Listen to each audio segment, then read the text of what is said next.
In the realm of bass guitar, there exists a legendary song that every bassist wants to learn, but almost everyone struggles to learn it. Let's dive into the mystery and mastery behind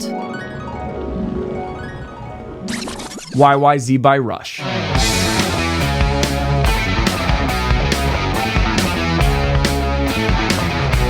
This bass line is definitely a test of skill. I mean, it's Geddy Lee, it's Rush. And if you know Rush, you know that they're a powerhouse trio. Let's look at a quick background of the tune before I break it down in great detail. Let's go. YYZ, also known as YYZ, is an instrumental track by the Canadian rock band Rush, featured on their legendary 1981 album Moving Pictures. This song showcases the technical prowess of Geddy Lee on bass, Alex Lifeson on guitar, and Neil Peart on drums. The title YYZ comes from the airport identification code for Toronto Pearson International Airport. After recognizing the significance of this code from their extensive touring, they wrote a song about it, and the song's introduction is based on the Morse code for YYZ, played in a 10/8 time signature. This track became a staple of Rush's live performances. Over the years, YYZ has become an anthem among musicians, particularly those who appreciate instrumental proficiency in complex compositions. It's often cited by bassists, drummers, guitarists as a piece that inspired them to improve their skills, and it remains a popular choice for cover performances by musicians. I remember playing this one a bunch, but it's freaking hard to play. YYZ is a testament to Rush's creativity and their unwavering commitment to pushing the boundaries of rock music. You can't mention Geddy Lee's bass playing without talking about his one-of-a-kind tone. Whether he was playing on his Rickenbacker or Fender jazz bass, his aggressive fingerstyle approach added a gritty sound that made Rush sound huge for only a three-piece. To start this breakdown, let's watch the live track from Birmingham in 1988. This is an amazing live track. We're gonna break it down part by part. Let's go!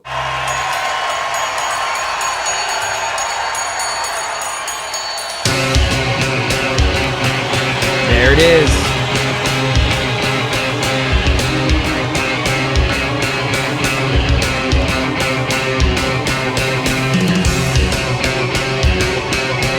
Such a massive sound for three people. What bass is he playing there?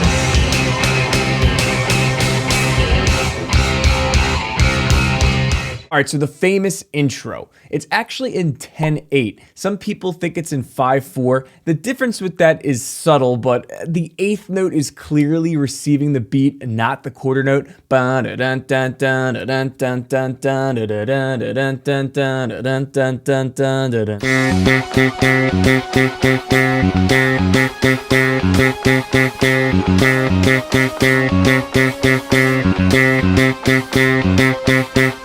This rhythmic complexity requires you to have exceptional timing.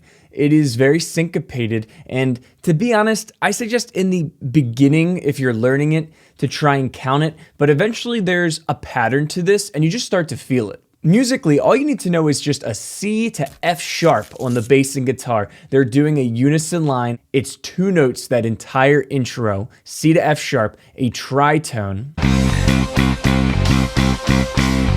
And this interval is known for its dissonance. So that's why it's so iconic and it pops out immediately, because you have a tritone played in 10/8. You're not gonna forget that. So Rush is known for their crazy transitions as well. And after this intro, it's a pretty crazy one. So tight.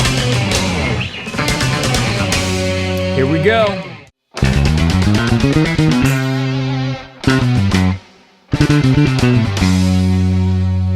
It's like almost a altered scale if we're talking music theory here, but they are super tight and it sets up the main riff. So hard. Man, Geddy has got it down.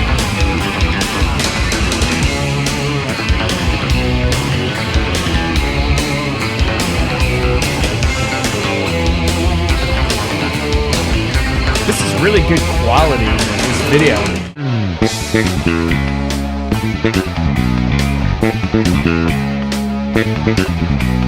All right, so now we're getting to the part that gives the video its name. I'm gonna call this the main riff, as it's hard to figure out the sections in this tune. It's not really like verse, chorus, bridge. I mean, you could, but it's pretty crazy. So main riff, Geddy Lee's high level of technicality, his skill is beastly.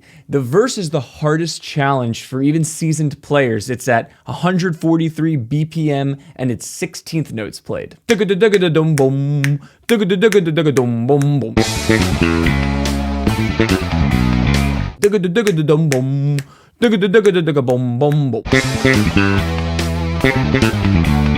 Geddy and Alex tend to play a lot of lines together in unison, so sometimes the chords are implied, and the implied chords here are F sharp minor, before it just does the same thing and moves up 3 half steps, 3 frets to A minor.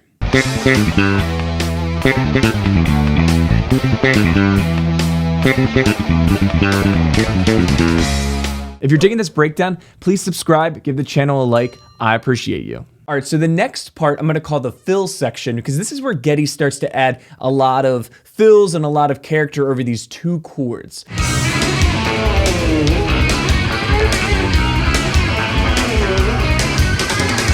Every member is just so good.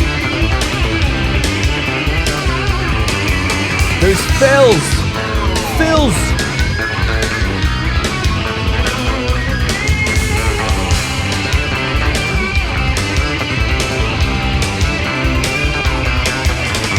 The guitar melody is very unique for what Geddy is playing. We have those 2 chords, and you could think of it as B7 to C major 7 sharp 11. But to simplify this, if we're thinking just triads, just B to C. Geddy really uses a lot of chords and awesome transitional fills. Check it out.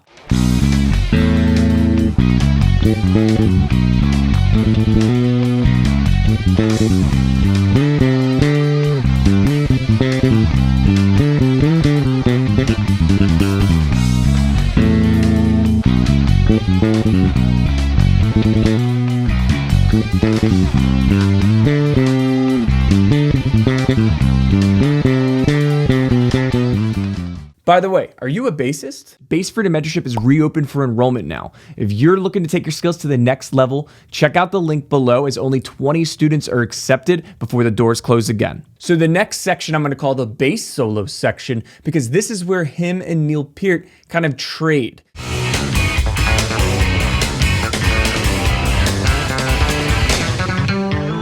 Woo! That was a little different than the studio track.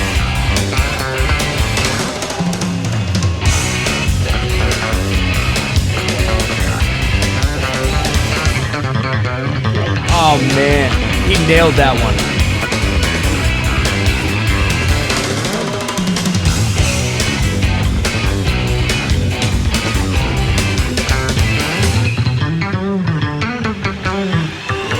Nice.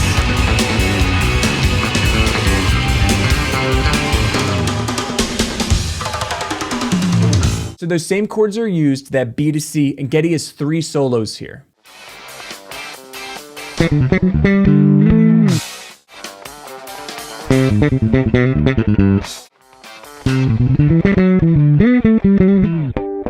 That 3rd solo is badass. It's awesome with the harmonics and it's extended. And then Neil Peart copies what Geddy does before going into the sick guitar solo. Every part of the song is just freaking sick. So now we're at the guitar solo. The bass line during this is still playing those same chords, but Alex Lifeson really starts to give this song a harmonic feel. The scale that he's using is called the Phrygian dominant scale, which is essentially the Spanish scale. That's a nickname for it. This is an awesome solo. I'm a big Alex Lifeson fan too.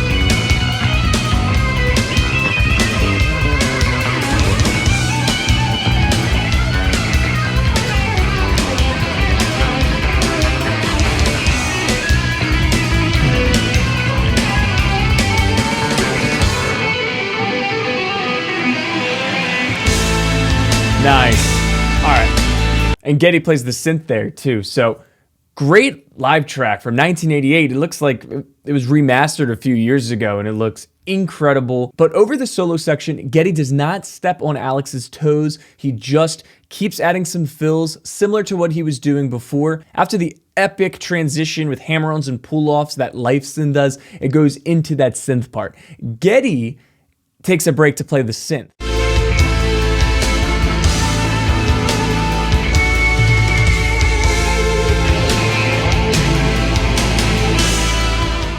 He's a beast for being able to do both, and sometimes he plays with his feet too. Seriously, if you don't know Rush, you gotta check him out. And then we're back. After this little synth break, we return to the main riff to cap off the song, and what a way to cap it off. So clearly that's an epic freaking tune. Every part is absolutely incredible, technically challenging, musically complex, and it's only 3 people. 3 people. My God. YYZ is a benchmark for skill, creativity, and endurance, one that offers immense satisfaction to play despite the common struggles and failures along the way. This is why people think it's a bass line that separates the good from the great. It's a bass line a lot of players chase, but few conquer.